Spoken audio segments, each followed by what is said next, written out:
Well, hello, everyone. It is always a delight to be back at this remarkable event, talking with mayors and government innovators, and city builders. This is a fascinatingly interesting subject, and one that's very timely. When unicorns grow up, the future of urban tech. And we have 25 minutes, and get ready with your questions at the end. I'll make sure to call on you. Really, it's an interesting time. All of us on this panel have really dug into this field of urban tech. And I don't know, maybe there was some expectation, but the fact that these unicorn companies, WeWork being the most obvious example, just sort of blowing up right before our eyes. And what does that mean for this space? Does urban tech continue? Does it change? What does it mean for cities?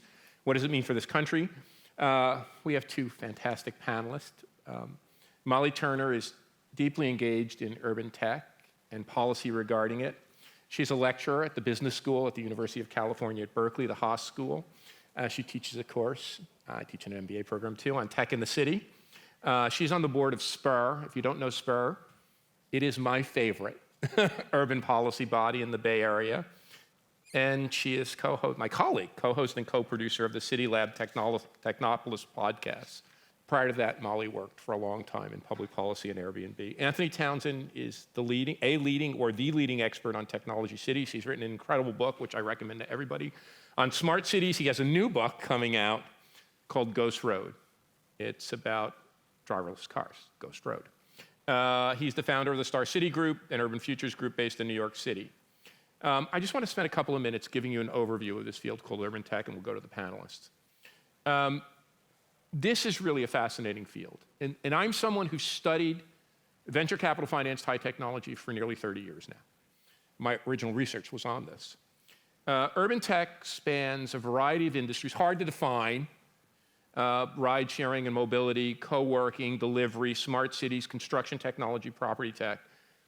The last time we were able to look at the data, this sector across the world attracted $50 billion in venture capital. That's bigger than pharma or biotech or artificial intelligence or cryptocurrency. But recently there's been something of a recoil. There's been a shakeout in many of these companies, and there's a backlash in cities, which we'll talk about. But not all of us, there are many people from outside the United States, but many of us are Americans. This is the first venture capital finance high technology industry that the US has faced a really large-scale challenge. When I was first starting venture capital finance high technology industries, the US accounted for more than 95% of all investment. In urban tech, it is now down to 45%. China has a third. Together, Beijing and Shanghai have a larger share of this field than the San Francisco Bay Area. So this is the first time that we've seen a more globally level playing field. And just my final prefatory remark, this is a big transformation. We've always known that cities were platforms for innovation. There were clusters of innovative activities. What really we're seeing today, and those of you who run cities, lead cities, work in cities, is that the city is becoming the vehicle for innovation. In the agricultural age, the farm was the basic organizing unit of our economy. In the industrial age, the big corporation, the giant corporation. In the knowledge age, it's a city. And I think that's why we're seeing this interpenetration of cities and technologies. Well, anyway, enough for me. We're going to talk about a few questions. What will happen as the unicorns come under pressure in this sector? What are the opportunities and challenges for cities? What can mayors and urban leaders do? And what does it mean, I think a really important one, for the future of urban governance? Molly, let's start with you. What do you think of the market shakeout in this space? What do you think these high-profile IPO either failures or they're not been as big, and all the market conversation is about with these unicorns? How do you think it'll affect this space? So I think what's happening right now is the public markets are finally getting a chance to value these big unicorn startups that for the past 10 years have really only been valued by the private markets, by venture capitalists who invested in them. And the venture capitalists, up until now, have seen these companies as software companies, which have very high valuations because they have big margins.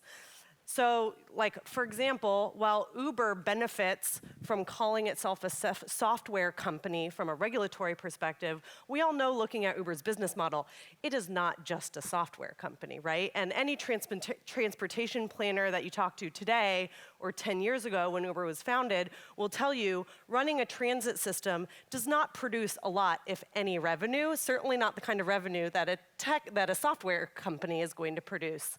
So I think what you're going to start to see now, after this kind of market reckoning has happened with some really high-profile companies, is that the private markets, the venture capital investors, are going to be a lot more conservative about what kinds of companies they're investing in.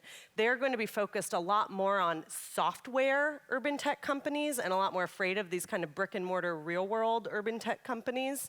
And I also think they're going to be putting a lot more pressure on their portfolio companies earlier on to focus on the economics of their business, and they will not be willing as much to kind of subsidize this growth at all costs, which they've been doing for a lot of these companies to date. So, Anthony, the obvious parallel that comes to mind, having lived through this, was the e-commerce and dot-com bust.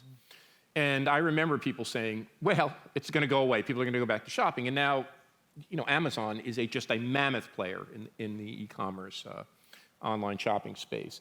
So what do you think? Do you think these unicorns are too big to fail, which is kind of the title of our panel? And what do you think looking out, I don't want maybe a decade or so, do you think a small group of them will be successful? How do you think this shakeout will occur over the coming decade or so? Yeah, I mean, we heard in the last session about the article that ran in The Atlantic that was asking, what's going to happen to millennials when their cost of living is suddenly no longer subsidized by VCs. I've been thinking about what that means when it happens at like a citywide or society-wide scale, and it's thousands, tens of thousands, hundreds of thousands of people facing those choices, and it's not just hipsters and millennials. It's the single mom coming home from a shift after the buses stopped running, and other people that have reorganized their lives around these services. And so before I came down, I looked at the District of Columbia, and how have these services changed the way this city works over the last decade. 2 out of every 3, roughly, taxi rides in the district are carried by Uber. Yep. And it's a much larger number of taxi rides than there were 10 years ago when you had this weird, zone-based system here. Airbnb is something like 25% of all the short-term hotel rooms and accommodations here in the district. And it's both the lowest-end bargain hunters and the highest-end looking for like a super unique boutique experience. And then WeWork is like between 1% and 2% of the commercial space, but it's the most dynamic, valuable space because it aggregates demand by creatives and freelancers that otherwise couldn't probably get into the central area. And like every WeWork building is its own economic cluster. And I think we really underappreciate that. So these things won't go away. Even if these companies go belly up, someone will sweep in and grab up the assets. We're never going to go back to phone dispatch for taxis. It's always going to be press a button. But I think there may be some gaps, and cities are going to have to think about all the struggles they've had managing these companies on the way up. Like, what happens when they have to manage them on the way down and deal with all the things that they leave behind? So, Molly, going back to you on this theme, you could imagine 2 models here. You could imagine one or several giant Amazon-like players. And trust me, I'm not impugning Amazon. Between Uber and Amazon, I know where my income goes. You could have one or several large players. Or you could have tailored, more citywide, tailored kind of experiences. If you had to pick one or the other, or something in between, what do you think it would look like 10 years from now? What do you think we're looking at this space 5, 10 years from now? I think it all goes back to the money, right? We're talking about venture-backed startups. Yep. Venture capitalists expect a 10-year return over about 5 to 7 years, which means these companies have to grow into thousands of city markets around the world in order to generate the kinds of returns that venture capitalists want. So I think if all of this is still funded by venture capital, we're going to see companies that require like the exact same business model in every single city. And in fact, I think what's really interesting about how cities have learned to deal with these companies is cities are starting to band together not only to create uniformity in terms of standards, like Salita Reynolds talked about earlier today about the mobility data standard, where all of the 70 plus cities have opted in to saying, scooter companies, you need to give us this same data set, which actually helps those scooter companies comply easier across a bunch of different markets. But also the cities are starting to band together to create negotiating leverage against these big global companies, which I also think we're starting to see the benefits of for cities. Do you think, Molly, these companies have made pretty big mistakes in their rollout? And I mean, I do. That's basically what my entire class is about. Okay, and so the tell it. podcast. Yeah. Well, not everyone here heard the podcast, so. So yes, I think a lot of mistakes have been made on all sides, particularly on the tech side. I think a couple that I see, I've had the opportunity to see inside a lot of these startups very early on before they were really big brand names, and I've seen a lot of similar mistakes. One, they do not hire people who are experts in cities or experts in how the specific urban sector they're disrupting works until far too late. When I started at Airbnb, the company was already operating in 19,000 cities, and nobody in the company knew what a hotel tax was. Like that, and like Uber took even longer to hire their first transportation planner. Yep. So these companies just don't have the expertise or the knowledge to engage in these conversations. Second of all, they don't acknowledge that they're building their business on top of public infrastructure. And that explains why they're not engaging in public discourse about how they're impacting cities and what their role is in cities. But third, I think a lot of today's tech companies are really learning the wrong mistakes from the earlier ones, Uber and Lyft and Airbnb. Like the Uber playbook of just bulldozing in and begging for forgiveness later does not work anymore. Nope. Cities move way faster than they did. No one will tolerate that. We as a society, I think, have a better common understanding of what some of the unintended consequences of these tech companies can be, and we want to mitigate them before they happen. So cities are regulating a lot faster, but also I will add, the story is not over. A lot of people think, oh, Uber, it was so successful because it was able to grow so big, and it really won this regulatory battle with cities. But at the end of the day, government's batting last, right? New York just passed a cap on the number of Uber drivers allowed in the city. Just last month, the entire state of California passed AB 5, which regulates these drivers as employees, which is going to completely undermine that business model. So the story's not over. The lessons haven't all been learned. So one of the things that you make me think about, and we both teach in a business school. You teach an actual course in this. I don't. We don't have a course in this. I teach a course in cities broadly. Is we have to do a better job of training MBA students, but also incumbent corporate leadership and boards in how to deal effectively with cities. So in the absence of this, of course, and it took me by surprise. If you ask me one thing in my career that's taken me by surprise, America, innovation, technology, Thomas Edison, Steve Jobs, the backlash to this. And partly it was a backlash to HQ2 and the big incentives, but partly it is a backlash to the way some of these companies, so-called unicorn companies in the urban tech space, badly mistreated or misunderstood cities. So Anthony, what is your view of this big tech backlash in cities? Is it a blip? Is it something that's here to stay? Could it impede American innovation? Could it mean that we fall behind where other countries and other cities and other countries go ahead? What's your sense of what's happening here? Yeah, I mean, I think there's a bunch of things going on. The inequality issue is the most visible one that I think people are like viscerally reacting to. The sort of failures of Facebook and Cambridge Analytica and all these companies just permeates all of it. I think there's a battle for actual urban territory. Yep. When Google went into Berlin, I mean, it became like a literal street battle. And we've seen it in other cities as well, in New York and Toronto. But something I've been starting to, as I probed like these protests, is that I think that there's an emerging kind of collapse of the bargain of economic development, that if you bring in these big tech companies, that they're going to behave like the industrial companies or the tech companies of old and produce a lot of spillovers into the local economy. Not just jobs, but like ideas and talented people. The way that like all of Silicon Valley can trace itself back to Fairchild Semiconductor. And I think the reason for that is because these companies have gotten so good at locking up talent and ideas and data. That's their competitive advantage.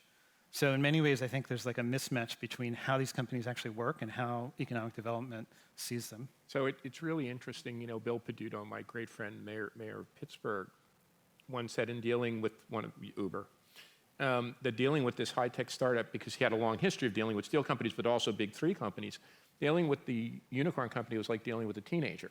Whereas dealing with some of these big established companies, now they had gone through 100 years of trying to develop more community engagement. The other thing that strikes me, which shouldn't be surprising, you know, I don't mean to invoke the name of Karl Marx and wouldn't usually, but if you read Marx, he talked about class struggle being on the factory floor. Well, in an industrial age, if the factory was the nexus of class, it doesn't surprise me that cities and places have become the nexus of these conflicts if you believe that the city is more important to the process of innovation and productivity. What about you, Molly? Do you think, and you're right in the thick of it, right? You're in San Francisco. You're in the place that has been the hotbed of American innovation since I was a kid. You know, it moved from Detroit and Pittsburgh to the Bay Area. Will this throttle the innovative impetus of the Bay Area, this backlash, or is there a way around it? Is there a way that we can begin to put together the kind of compact, the kind of bargain that Anthony's talking about and right the ship? I hope there's a way around it, but I'm already seeing it throttling. I mean, there's such a dislike of even, like, I see a lot of people who work in tech, myself included as a former tech worker, who hate the tech industry. Yep. I mean, I think Elizabeth Warren bought a billboard right off of Highway 101 in San Francisco saying break up big tech that was targeted at the tech employees taking the Google bus all the way down because she knows that those employees are gonna support her campaign to break up big tech, even though they work at big tech. So I think like it's already starting to happen. I do see a way forward. And again, I think like I'm already really excited seeing how some of the cities are moving a lot more quickly to respond to these companies before they scale, are banding together, are creating some standards. I think, like I already said, there are a lot more things the tech companies can do to be better civic actors. But again, I'm gonna keep harping on this. It all goes back to the money. I think 90% of the behavior of these disruptive tech companies can be explained by venture capital, right? They are under immense pressure to scale exponentially, which does not afford them the time to do the public engagement, to build collaborative relationships with cities. The second they get permissive regulations passed, they need to move on to the next city to do it in the next city. And so I think until we correct the incentive structure that builds these big tech companies, and until these companies are able to find more patient sources of capital that will allow them to invest in these relationships, I don't see things improving. So I actually think this is a bigger issue than so-called NIMBYism and housing restriction. I think that's a big issue, but I actually think this backlash is even bigger.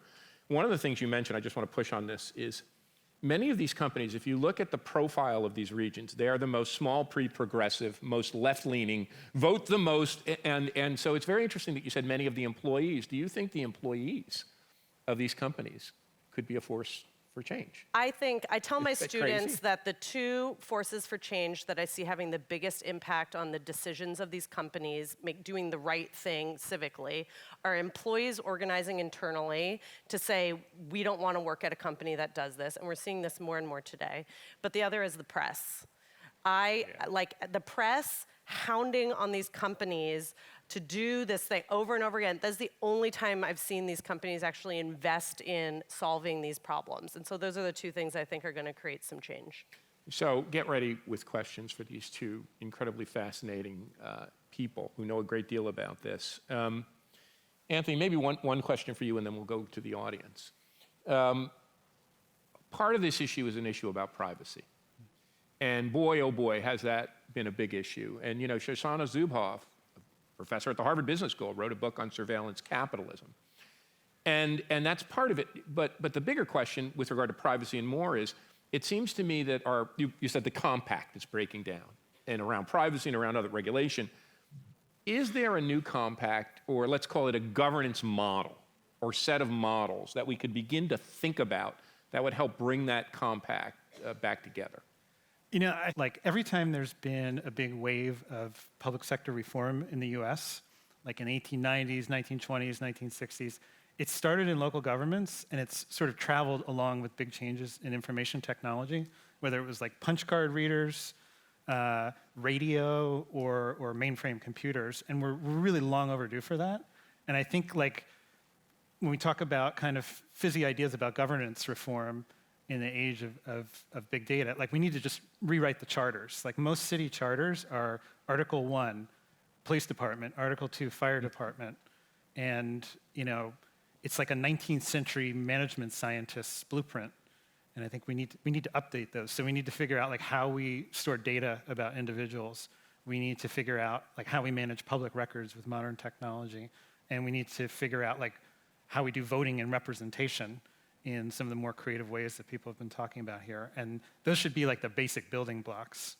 So when I hear, you know, London's going to be building 30 new districts and they're trying to figure out like what the rules are, those are opportunities to try out, you know, rewriting some of the rules of government to adapt to the technologies. Can I know we have to go to questions. No, I want to no, make one last point. I know I've been hounding on some of the tech companies.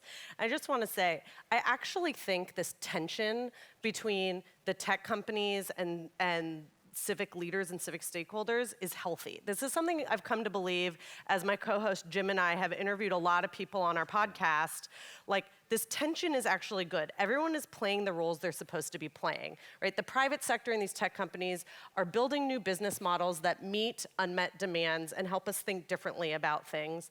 The public sector is, you know, providing checks and balances, looking out for the public interest and the most vulnerable communities. And that tug of war is healthy, even if we don't always land in the right place in the middle. I think that's exactly the kind of tug of war we should be having. I agree. Can I add, Richard, one thing before we go to Q&A? It's I would okay. love We'll send it over to the you. best thing that these technology companies could do to like re-engage with the civic sphere is to pay their fair share of taxes. 100%. Because you know, Amazon, Apple, these guys are. 100%. And hold on. And you all, stop the incentives. Stop it. It is crazy to take your taxpayer dollars and to hand it over in the billions. Totally It is agree. a waste of money. So on your end, the tech companies have to do it. On your end, stop it. And Sorry. it doesn't affect how CEOs decide where to locate either. And I love so you it's a all, waste. and you're my friends, but stop it. Okay, questions. So good afternoon. I am John, an MPA student at Columbia. I have one question that has two sides. I would like to know your opinion on the big techs developing huge amounts of lands like Sidewalk Labs in Toronto. And on the other side, I want to know about what you think about tech cooperatives. Tech cooperatives? Yes. It's over to you guys. Stump the panel. Yeah, I mean, the one thing I'll say is a lot of what we've been talking about, like 5 or 10 years ago, we would have called the sharing economy.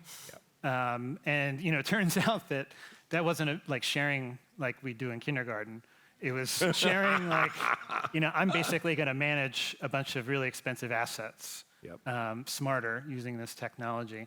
And the whole like sort of bottom-up collective side of that has continued to march along and develop some really interesting experiments. Like, I haven't even heard of tech cooperatives, but I bet it's really interesting. That hasn't gotten as much attention since WeWork and Airbnb and all these other venture-backed companies have stolen the show. So I think we need to focus some energy back on them. Well, I agree with you. I love the cooperative model, but the reason it hasn't gotten as much attention is because it can't scale as quickly or hasn't scaled as quickly as these venture-backed startups. So until the cooperative model is able to access the resources and the power that these venture-backed tech companies can, I don't know whether it will be able to compete. I hope it does one day. As to Sidewalk Labs, I mean, I wish them luck, and I hope they create an amazing neighborhood. I, in general, question whether we should be building cities and neighborhoods from scratch completely, and wish we could invest more in our existing cities and building infill and all the things to make our existing cities better. So, Question in the back. Jessica Cole. I'm with the City of Walnut Creek, California. And one of the things we talked about earlier today was how much cities do need outside capacity to do what we do. So at the same time as we say, yes, be wary of tech companies, you do have these moments when people are approaching you saying, we want to build you something new. We want to try something new. And it's not always to our advantage to say, no, please don't ever experiment in my city.